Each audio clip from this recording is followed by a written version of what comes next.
Hello everyone, a very warm welcome to Manchester Fashion Institute's What's Next event series. Before we start, there's a few housekeeping rules we need to highlight first. If you can all mute your audio mic and turn off your videos, that'd be great.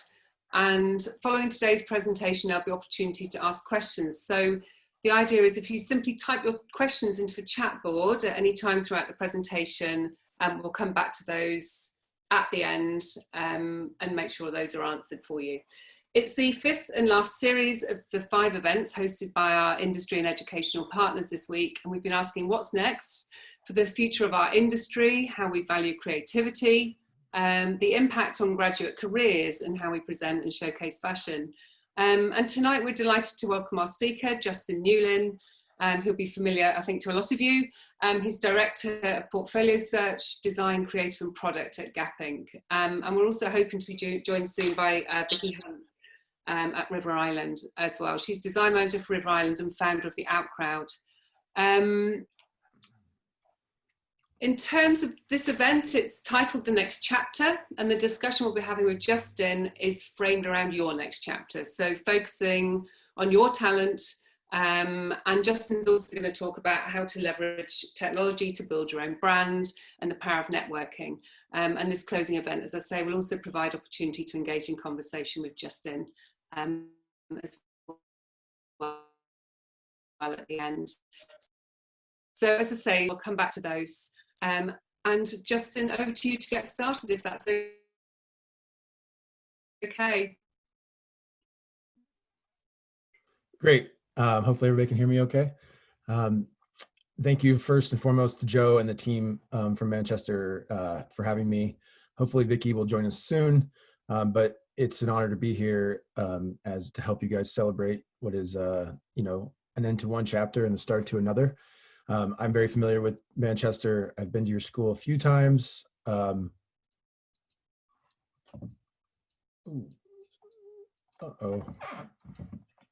Sorry. Okay, got too technical. Sorry. I love this. My daughter's playing drums in the background. I don't know if you can hear that as well. Sorry about that. I don't know where that music's coming from, but I guess it's just kicking off the party that much more so, right? But I was trying to say that I've been to your school a few times. I'm a big fan. I think, working with Old Navy and the internship program with Joe and the team, and then also into our Creative Academy, we've hired many interns from Manchester, and we've also, then gone on to hire full-time several as well. And I think you guys are very lucky to, have ended up at Manchester. Not only has it amazing faculty, but the facilities are incredible.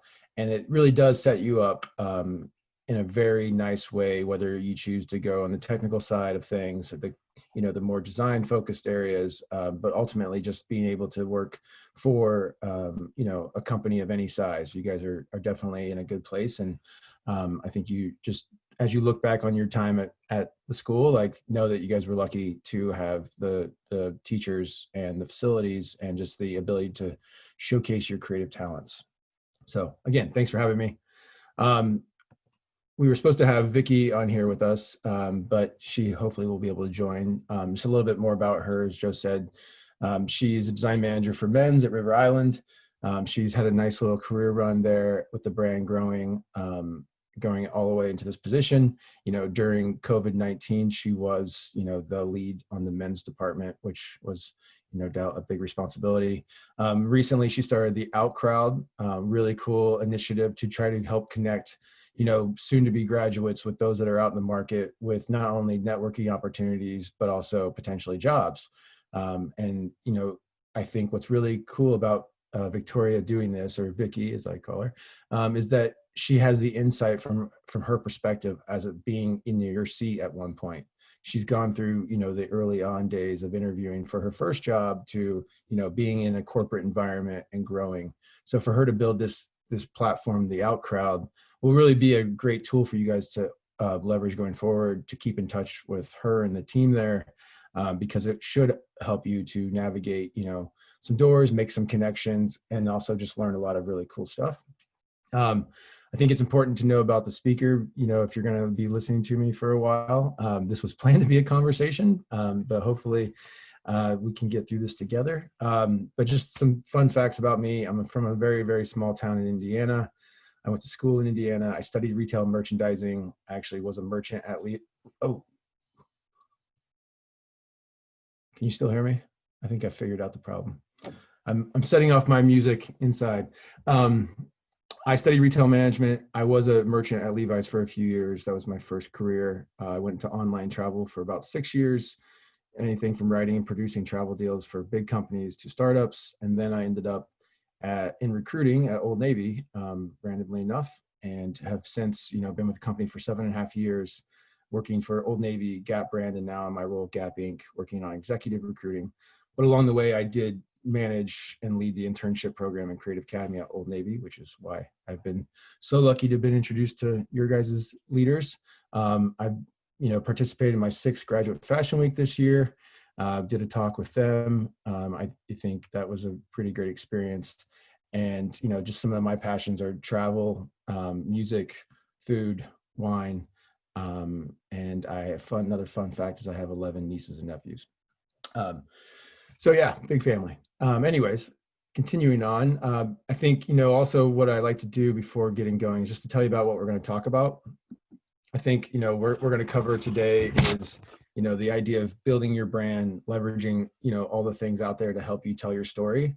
And then also we will dive into,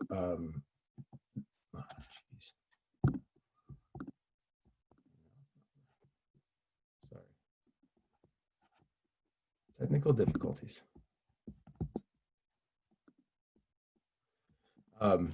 We'll dive into the power of networking.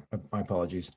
So I think what are really key important factors in like your next chapter is, these 2 things: building your brand, being able to tell your story, and then leveraging your network, whether it's alumni to, making future connections, but how important it is to use these social channels to make connections in order to get your name into the hat to interview for a job. So just kind of kicking off with building your own brand. And I'm sure some of you saw me speak with Vicky on the Outcrowd talk. So it's going to be some of the similar stuff. But what I've learned over the years is like it's good to hear something once and hear it twice. And then by the 3rd time you hear it, you start to actually really digest it. I'm sure some of your professors have taught you that. But you can't put enough emphasis on what it means to build your own brand. As you guys are, you've already gone through the process of interviewing for internships in previous years. Some of you have taken internships and you've gone on to work with some different sized companies. I think, you can never, your brand doesn't ever stop building. You're always adding to it. But I think for you guys, importantly right now, as you're going out into the market, it couldn't be more vital to your future success.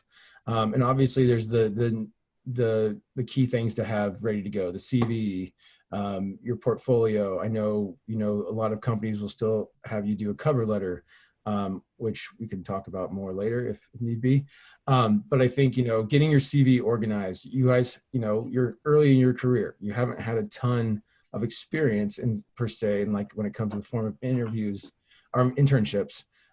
But those that you have, add them, of course. And then also, dive into like some other things about maybe you've worked multiple jobs during your college career.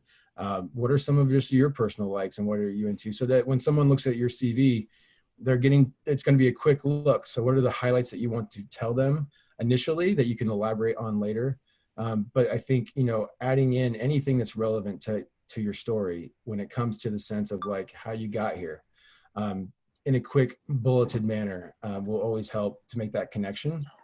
And then I think when it comes to portfolio, obviously you guys have been working on your portfolios and your final collections, and it's really targeting this year. But I think, you guys are very lucky because, 10, 12 years ago, people were using only hardback portfolios, and carrying them around. I think what you have the option and the ability to do now is to have not only one portfolio that is, the one that you are going to be showcasing when you're interviewing in person, but you can now have multiple portfolios. You can leverage technology to create a portfolio that's more technical focused if you're going for like a technical designer role. You can make one for a creative designer role. You can do that for a smaller brand or a more couture brand, or you can even, if you're applying for somewhere like Old Navy or H&M or Zara, these more commercial brands, or any of the high street brands, you can have a portfolio that's dedicated to them or to that conversation. So don't ever underestimate the value of creating multiple portfolios. I think it's important to have like your overarching general one, both digitally and in hard copy form. But I think, tailor it to the particular conversation. That way, when someone is looking at your portfolio, which again, think about the audience that you're reaching out to, they have maybe 30 seconds to a minute to look at your portfolio. So what are you going to do to grab their attention and to want to engage in a future conversation with you? So I think it's important in the general portfolio to have a little mixture of your breadth of work. I like to see 3 projects. That's just me personally, but I think to the point and given the amount of time, I think 3 projects tells your story. You can, maybe highlight one from, start to finish, showing all your work, all your thought process. A second one can be maybe that was a commercial brand project that you were doing for an internship. And then maybe your third one is either a specialized project towards that, what that position would be, or something else just to round off your overarching work. And then again, as you are interviewing for specific jobs, create a specific portfolio for that so that you have your weapon ready to go. Justin, sorry to interrupt, but I can see Victoria's there. Hi. I just wanted to bring her into the conversation. I went to log on and then I got that horrible colour wheel on my Mac and the whole thing shut down. So I had to start it up and it took forever to do. So I was just like panic logging in. I do apologise. Well, I'm just going to introduce Vicky again, actually, and thank her for joining us. And I'll leave it to you two now to have a conversation. I just want you to alert you to the fact she's now joined us so you can carry on. Thank you. No, that's great to have her here. Justin. No. It's all good. You're here now and couldn't be better timing. Good stuff. Vicky, to catch you up, we were just talking about building your brand, and I was going through like CV and portfolios. But as we've talked about numerous times, I would love for you to share, how you thought about your portfolio when you were starting your career and coming out of school to like how you think about it now when you think about, telling your story. Definitely. I think it's one of those that when I finished university, I did my graduate portfolio. I was so proud of it and really happy with it. And then once you get your first job, everything changes. You've had all this experience in industry. And I always find I look back at my portfolio and I think, oh, wow, that was wrong. So it's with your portfolio, it's an ever adapting piece of work. And I think as you change as a person, it will also change. So, if you are working on, you're finding yourself in sustainability, you want to work on that can be reflected in your portfolio. I personally graduated in women's and now work in menswear. So I had to change my whole portfolio sort of halfway through my career, which was a big piece of work, but it really makes a difference. And I'm a big fan of having like projects you can swap in and swap out. So depending on the sort of job you're going for and the type of role it is, you can sort of put the right projects in at the right time. Exactly. I had mentioned that as well. Just the ability to tailor your portfolio to that particular role or to that particular conversation you're going to have. You might be, you might be meeting with a recruiter that works for an agency that covers a lot of different companies. And therefore you can showcase like, here's my general one that I can highlight a lot of my breadth of work. And then on the flip side of that, when they come to you with a job, you can say, okay, I'm going to use this portfolio to talk more so.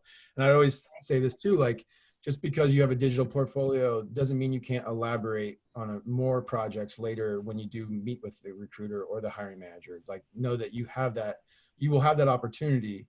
It's, what can you do in the beginning to really catch their attention so that they want to chat with you further?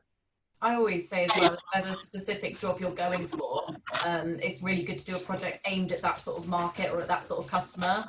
So say you want to work for Topshop, do a project that will talk to them, because it shows that you want to work there and it shows that you understand their company, what the company's all about. And I think that really links in as well to building your brand. So your brand as a person is also the things that make you tick. So if you can show that You know, say for example, you want to work for ASOS, they're really into sustainability. So showing that in your portfolio and how you're the same as the company you want to work for is really important.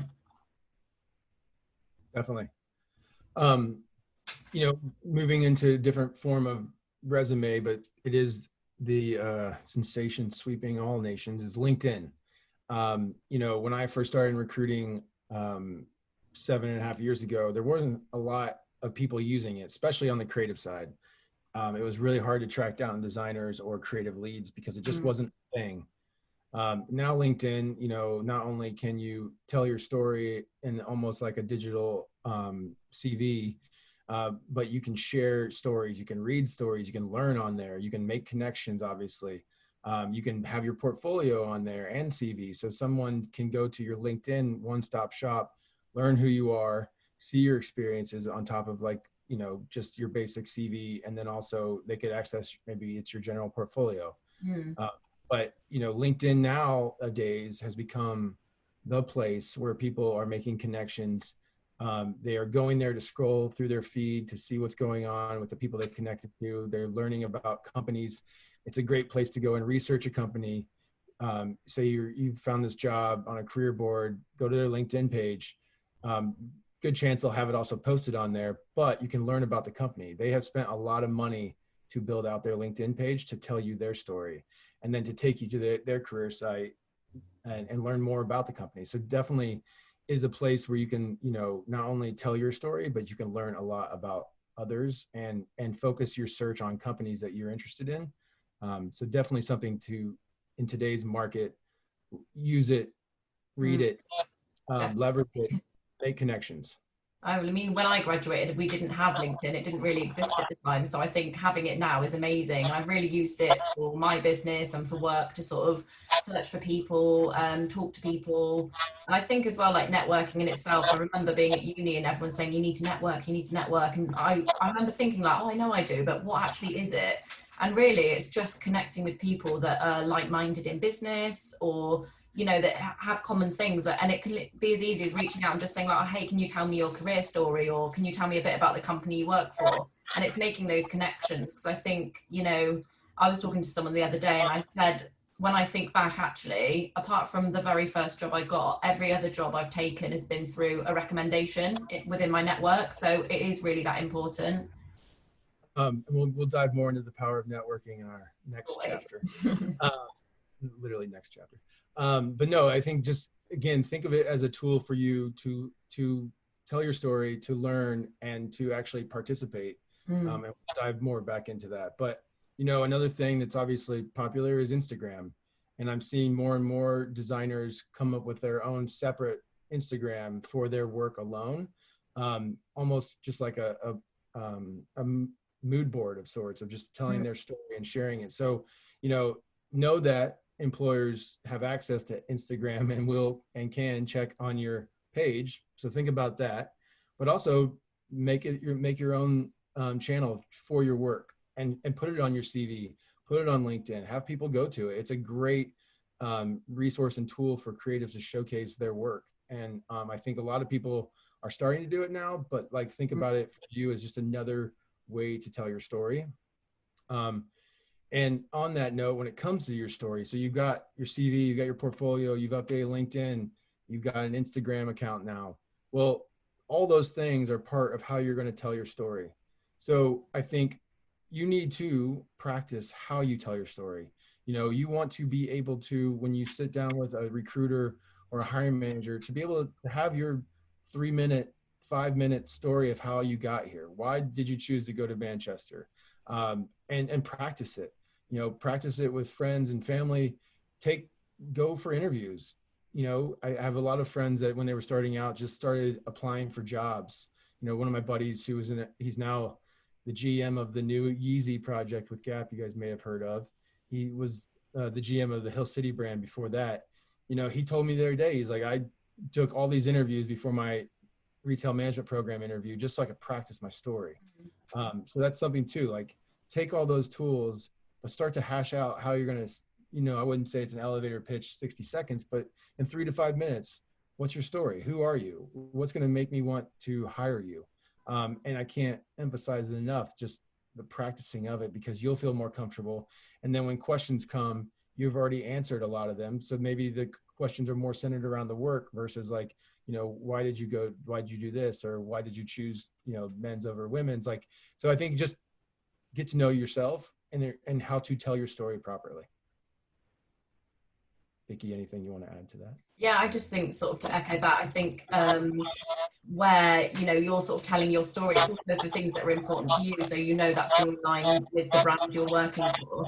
And I think in an interview, as much as it's, you know, they want you to work there, it's you seeing if you'll fit in there as well. So it's really that exchange of getting to know each other, I guess. Sure. And know that, you know, as you go through the interview processes, so say you cracked in, you are having the conversation with the recruiter connects you with the hiring manager. Next thing is you're going to do a project and you're going to go interview, whether it's in person or now virtually. But know that that story is going to continue to come up. It might come up in different ways along that conversation with multiple people, but like they're all going to want to get to know you as well as see your work. So again, practice it. You know, don't be afraid to like, you know, go for job interviews that maybe it's not the job you want, but you want to learn how to tell your story. Definitely. Just doing a time check. We're cruising along here nicely. I think it's good we'll go into the power of networking. Vicky already started to tell a story about it and the importance of it. Again, I mean, you can just see by this image, all the places, I mean, I don't think TikTok's on here now, but all the places where people are going now to learn about other people, connect with people, to talk to people. I mean, you can message on Twitter, you can message on LinkedIn, you can message on Instagram, you can message obviously on Facebook. There's all these places where you can start to connect with people and know that, like, you know, in today's world, this is one of your most powerful assets to have, is the ability to network. And that, again, LinkedIn, it's new to the scene still fairly, and it's only like one of many platforms where you can make connections with people. And, you know, what I always tell people, you see a job, you apply for a job. Now go onto their LinkedIn and find people that do those jobs. Find someone that was an assistant designer and now they're a designer for the job, and send them a message. I'd love to connect with you. It'd be great to grab a virtual coffee. I would just like to hear more about your story, and, you know, can't wait. Something simple, easy, asking them for a coffee. They will feel flattered. They'll want to help you. And then once you have had that conversation, then you can say, hey, by the way, about that job that I had applied for at your company, if you wouldn't mind, please sharing my CV and my portfolio with, you know, the recruiter or the hiring manager, I would greatly appreciate it. And then you need to make it as easy as possible for them to help you. So anytime you see a job and you're reaching out to someone in your network to connect you for the next steps, make it as easy as possible. Dear Justin, here is the job I'm interested in. Here, my attached to my portfolio, my CV, or here's a link to my website. Thank you very much. And then they can literally just hit forward and give some context on your behalf. But if you send me in one email your resume and portfolio, next time you see a job, you send me just your CV, or you say, I'm interested in this job, you're asking me to go and find your last email. So I would say, always as a rule of thumb when networking, make it as easy as possible for someone else to help you. And think about your audience. Who are you talking to? How can they help? How can I make it easy on them to help me? And just, again, they can make the difference of you being someone that applied for the job to having someone's CV that's on top of the pile to have a conversation. So you can't underestimate the value of just making a simple connection. And when you do, another tip and trick, and I can't say this enough, is once you connect with someone or they've accepted your invite, you now have their email. So you literally can go and email them and get off of LinkedIn and send them a note with your CV, with your portfolio, saying, hey, I can't wait to chat, or thank you again for connecting with me. Here's my work. Would love to get your thoughts on it. Would love to just grab a coffee and have you take me through some of your thoughts on my work. Go a long way. Definitely. I think as well, like what's become really prevalent especially over lockdown, like how things have changed, is the amount of people that have really taken the time to network, even from industry. You know, I set up a mentoring scheme, and the amount of people that reached out was like, I'd love to help.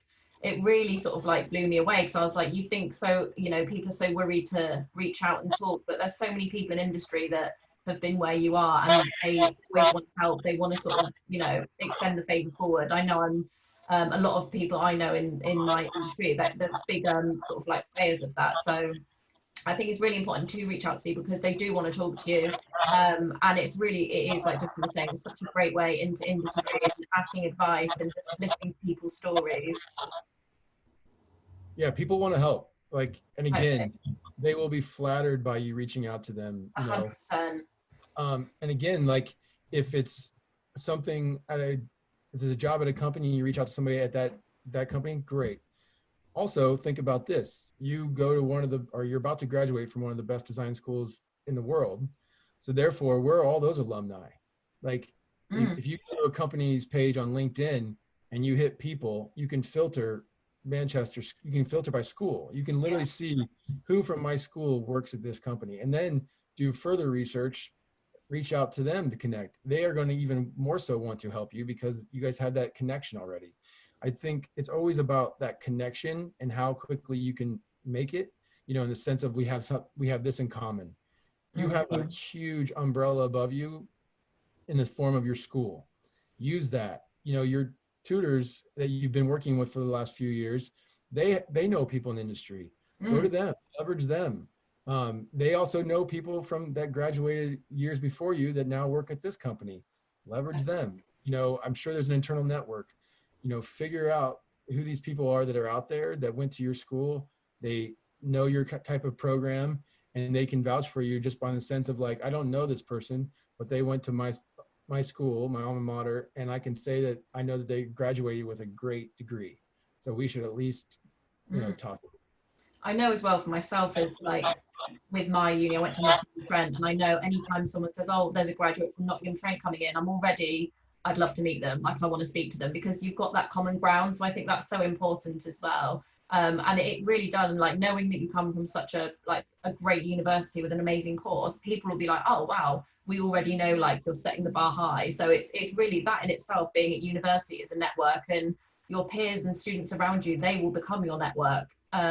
So, you know, even now, like all the people I graduated with, friends of mine, we help each other out. We're like, oh, I've seen this job, I thought it'd be great for you. So it really does grow with you as well.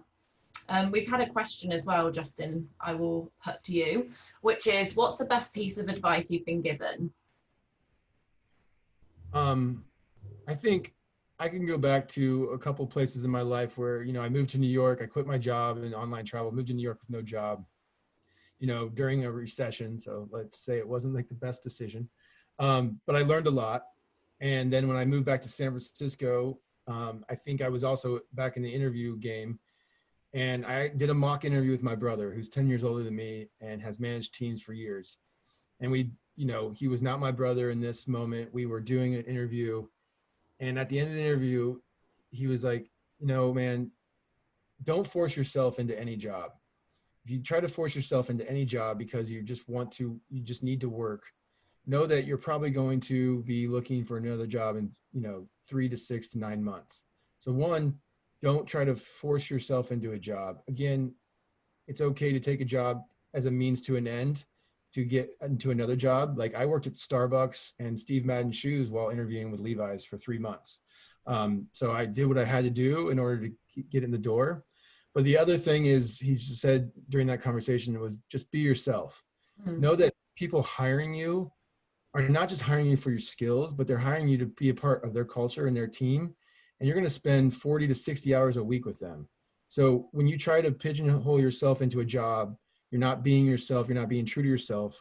The likelihood of it being a success is unlikely, let's say. So I'd say, don't force yourself into a job unless it's a means to an end to get another job. Or, you know, you might not want to be working the storage closet for a brand or the sample closet for a brand, but you know, if you get in the door, that could lead to other things. That's totally different. And do what you have to do in order to find that dream job. But I think don't force yourself into a job just for the sake of taking a job, and then be yourself, because people are ultimately hiring you as who you are as a person. In a lot of ways, as well as like your skill set. Definitely. I was going to say that would have been my bit of advice as well, is be yourself.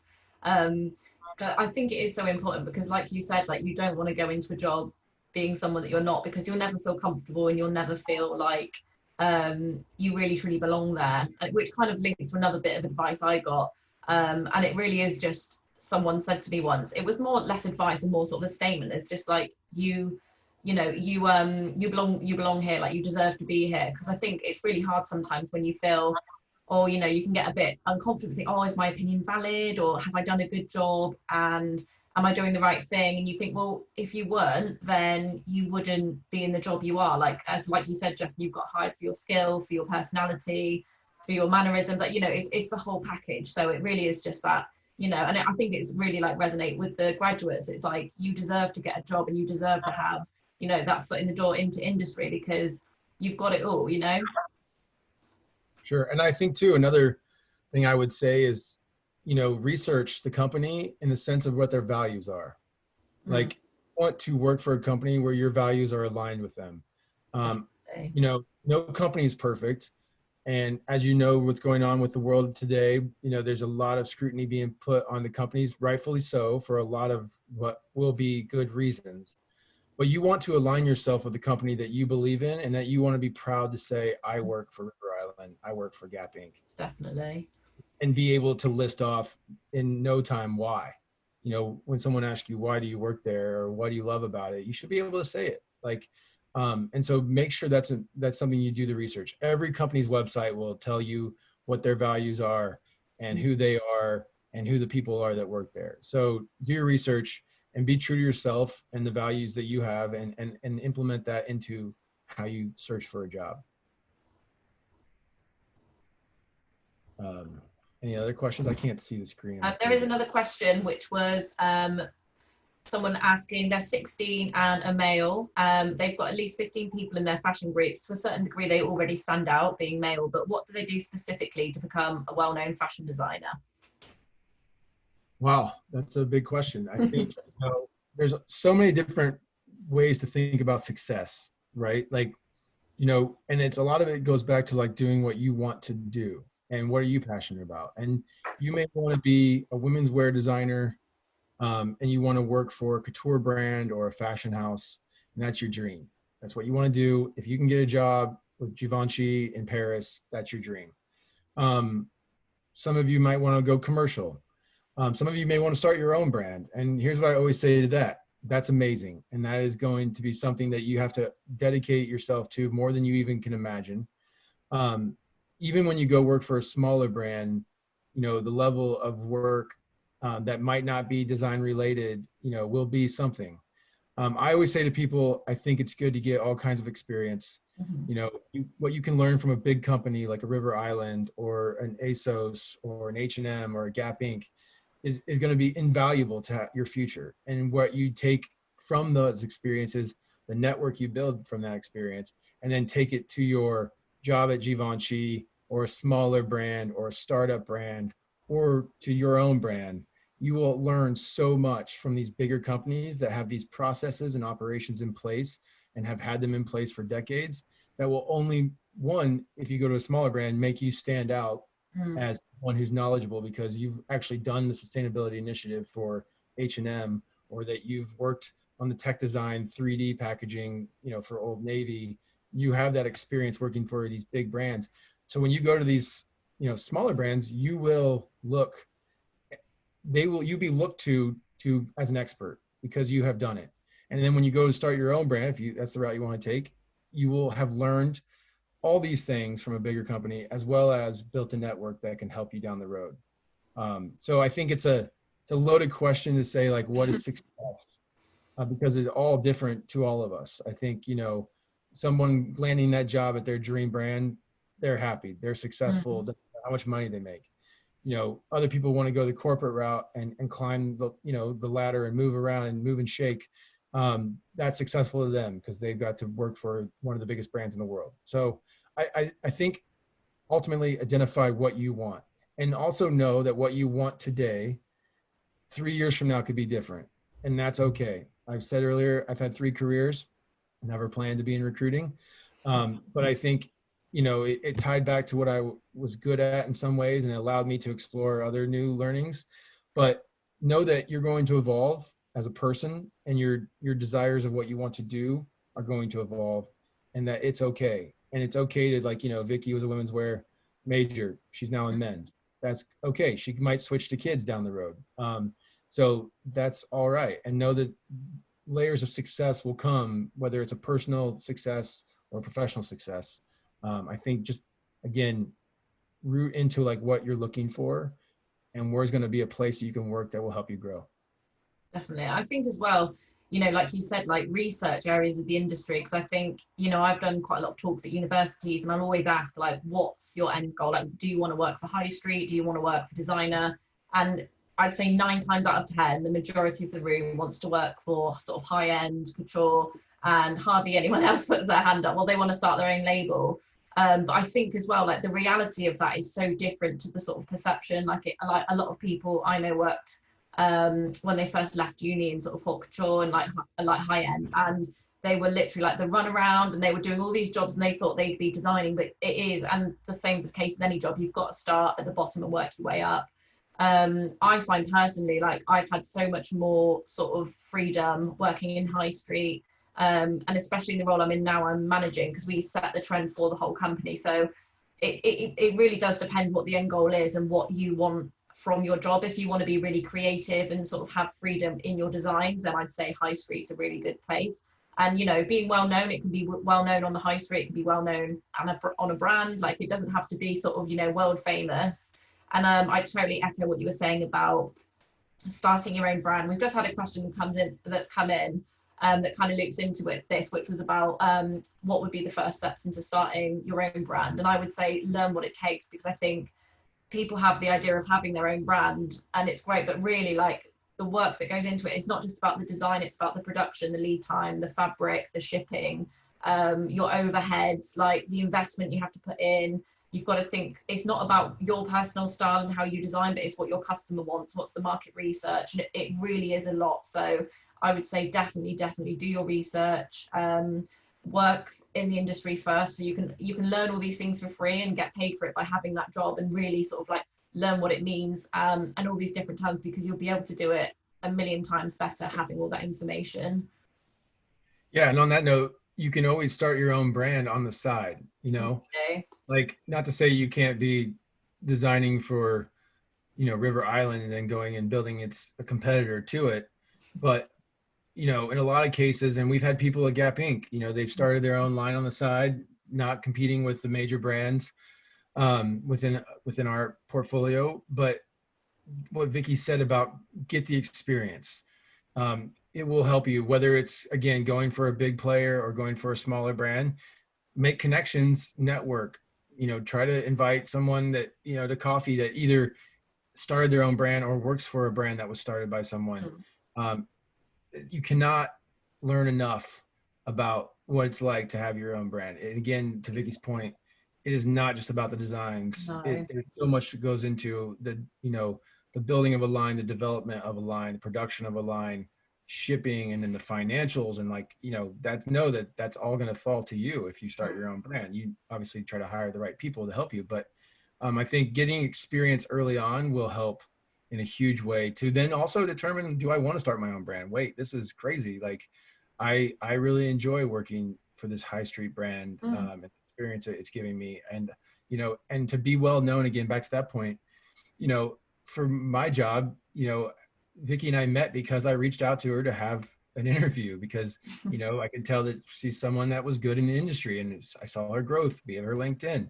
So that's how that relationship started. And you can be well known working for a big company, and you will be known as like that. She's one of the best sweater designers in the industry. Like, she's great at accessories. She's an amazing shoe designer. Like, those are things that you will be well known for, just in a different way.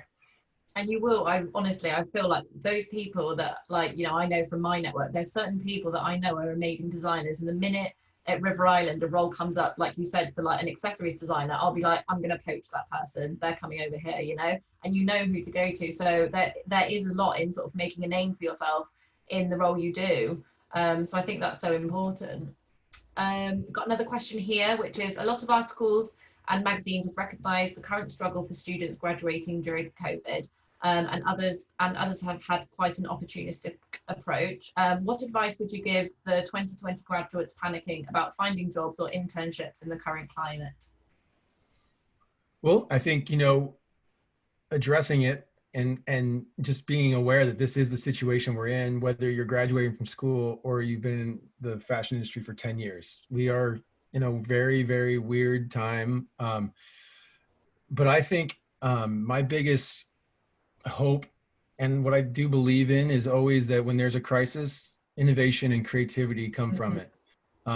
You guys are the future generation. You guys will have the voice. You will be leading.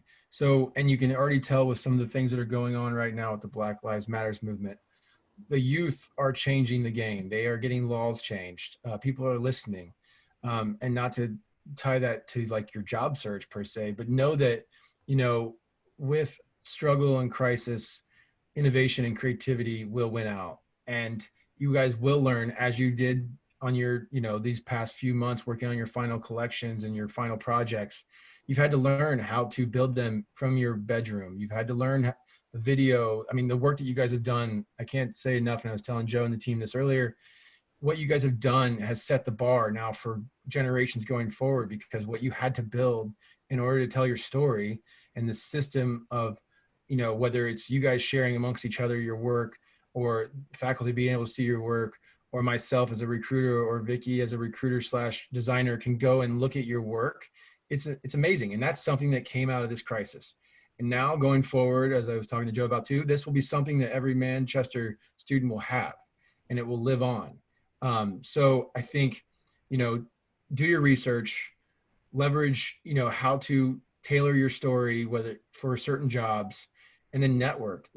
Unlike no time ever is the power of networking going to be more important. And so make sure to leverage that, because what you're trying to do is not only apply for a job, you're trying to get to the top of the pile to have that next conversation. And from there, that will give you practice to have the next conversation. And then who knows where, but stay positive. Again, always go back to how to be creative and how to innovate during this time, because things that will come out of this will help change the industry going forward. I completely agree. And I think, from being in the job that I am in, I've seen it sort of firsthand that we've been having conversations, and at River Island, we've been doing a lot to really sort of engage with the students and try and help them and talk about the future. But there's things that students are doing that we're not even doing. Like I always use the example of Clothes 3D. At River Island, we've just started using that. So that's something that you are already ahead of the game. You're already ahead of what's being done. And I know from going into lockdown and working from home, it's completely flipped our ways of working on the head. And it's been amazing. It's like Justin was saying, it's the future. It's all virtual. We've got things in the office now, whereas we'd all be in a big meeting. We've got virtual. You can call in, you can come in, you can look at product, you can zoom in on the camera. It's completely changed. So, I think in itself, the future is sort of rewriting itself in fashion. I think, like you say, remain positive, because in my eyes, I know at the minute times are tough. We've had recessions before that have been really difficult, but there's always a way in. I think with fashion, with clothing, we need clothes. There's always going to be supply and demand. People need clothes. There will be jobs. It will come through. And I just say, for me, my parting words would be in terms of that sort of line of things is be proactive and persevere, because one main thing that I always think of in students when I have them come interview, or people that I work with, anyone can come in that's a design graduate and do the job. Anyone can do a spec, anyone can pick color, but someone that's there and is hungry and wants to succeed and will go the extra mile, they're the people that will be, stolen off of you. They're the people you really, really want. So be that person and really put in all the energy to it. If that's really what you want as a career, in my opinion, I think that's really what you need to do to push through and get there. Because, fashion, it has its moments. It can be tough. It's exhausting. It's the best job in the world. We get to travel. We're looking at trends for 2 years' time that no one's even thinking about yet. And it's so exciting. But also, you've really got to live it and love it to be in it. And again, know that your path will change, and that's okay. Definitely. And you will evolve, and you will, go through the ups and downs of this crazy industry. or other industries, and you will persevere just by, you know, what you've learned and what you will learn going forward. Definitely. Do we have time for one more, or is Joe coming back on? We've got one more question. At the age of 16, is there much that I could do to become a fashion designer at this age? Yeah, so many things. Start by working in retail. Like, I think that was something I always did growing up. Yeah, that's a good But idea. even doing that for years, I didn't know that there were jobs in retail. So you guys are already ahead of that curve because you have gone to school for it. I just thought the product magically appeared, and I was so get a job in retail, whether it's apparel or in a coffee shop, you know, just learning how customers work, and how they, you know, gravitate towards certain products will be interesting. And then also just to see the inner workings of what fashion looks like and from behind the scenes. So get those experiences now, because that will only help, you know, going forward. Definitely. I think as well, like with Ryland, we do twice a year, we have a day called Back to the Floor, where we actually go and work on the shop floor. And it's so eye-opening because you'll have people come in not knowing that you know, you design or that you're part of the head office team, and they'll say like, oh, why don't you have this in this size? Or like, none of your suits ever fit me. And you get that real sort of raw feedback from the customer, which, you know, you can't really get anywhere else. And it's a really interesting day. But like you said, you know, you'll see that side of it, that when you're in head office designing and it all coming together, you then see the side of it where it's delivery, it's stockroom, it's intake, you know, and it gives you the knowledge to like fit the two together and just gives you a more all-round sort of knowledge of the thing. Totally. Oh, I've got one more question. What do you wish you knew sooner in your career?